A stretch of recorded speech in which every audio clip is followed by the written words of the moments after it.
Okay, so we've done KSP now, where you're dealing with putting stuff in pure water. And when you have stuff put into pure water, you basically have one of four choices. When you set up your KSP, it's x squared equals the KSP, 4x cubed equals the KSP, 27x to the fourth equals the KSP, or 108x to the fifth equals the KSP. Those are your four choices. But when you don't put it in pure water, or you put it in something that has what's called a common ion, it affects that setup and it affects your results for your solubility. So I want to talk a little bit about hydroxide first. Hydroxide tends to be a pain in the neck.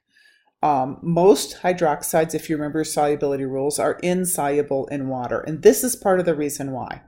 Okay, if you try to dissolve the solid in a solution with either the cation or anion present, less will dissolve because of Le Chatelier's principle. In water, water has this wonderful ability, not H2O plus H2O, turns into H3O plus and hydroxide. And it produces just naturally, just sitting around, some hydroxide. And that hydroxide can be a common ion if you have a solid that contains hydroxide.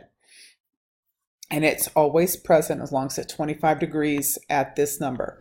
And that affects the ability of the solid to dissolve. Okay? Hydroxides, like most bases, dissolve better if it's slightly acidic.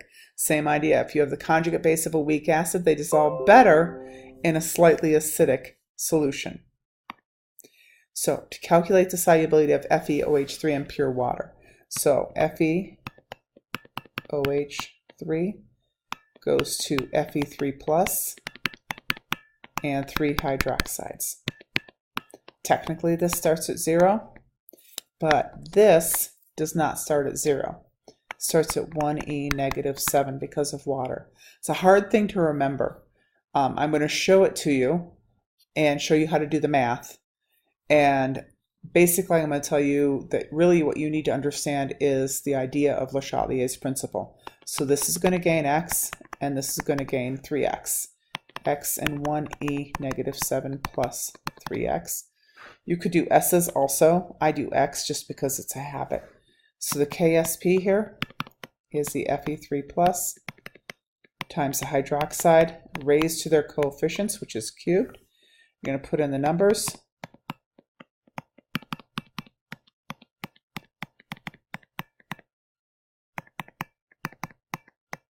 And what that does, when you have this set up, you remember that I promised you will never have to cube or FOIL or anything. You can assume that x is 0 compared to that. So we're going to go away. And when you solve for x here, it'd be 6e negative 27. No, not 7. 27. 17. That's 21. 6e negative 17. And so what that does is it lowers the value. If this was 0, let's say it was in pure water, but there was no hydroxide, you would gain 3x here, and your setup would be, instead of this, it would be 3x cubed. You get 27x to the fourth, and x would be 2.2e negative 10.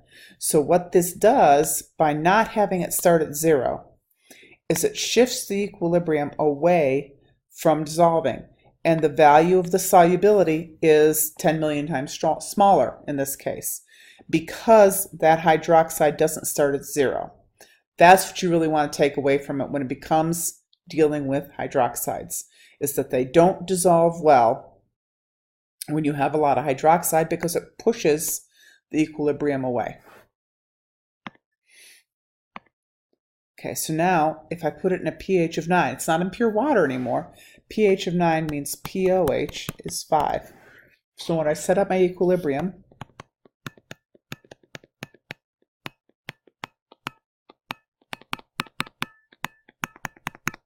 this starts at 10 to the negative 5, 0. Plus x plus 3x, and you get 6e negative 38 equals x times 10 to the negative 5 plus 3x, quantity cubed. Assume x equals 0 with respect to that. X now is 6e negative 23. So now it's even 1,000,000 times smaller than what it was in pure water, because this has increased, pushed the equilibrium even further that way. And so now comparing this number to the previous slide, it's 1,000,000 times smaller. Okay? What would happen if you had it something other than hydroxide? So let's say you had FeCN3. So this doesn't have a hydroxide. This is something that I would expect you guys to be able to calculate. You're going to take FeCN3 and you're going to try and dissolve it in that solution. Now here is your solid. And identifying what your solid's reaction is the most important thing. Every time, if it's got a KSP, it's all about the solid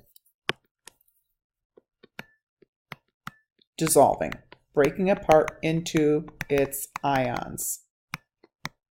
It is not going to react FeCN3 plus FeNO3. There's no reaction there. You have the same cation. That's the clue, if you want, that they have something in common.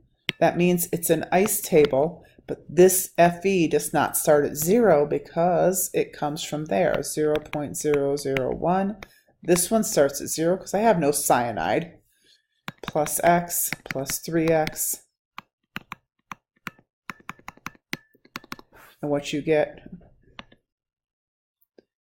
is for the KSP 3e negative 27 equals 0.001 plus x times the quantity 3x cubed. This goes away. You assume x is 0 with respect to 0.001. And what you have is 0.001 times 27x cubed, which is 0.027x cubed. And then solve for the solubility.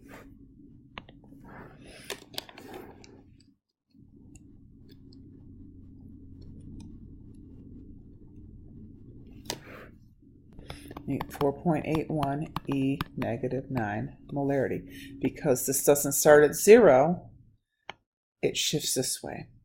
If it had started at 0, you'd be taking a fourth root, which would be a bigger number overall of that small number instead of that small number. So that's the idea. Le Chatelier's principle tells you that when these don't start at 0, the equilibrium shifts away and you get less solubility. The solubility goes down, you get less Fe plus.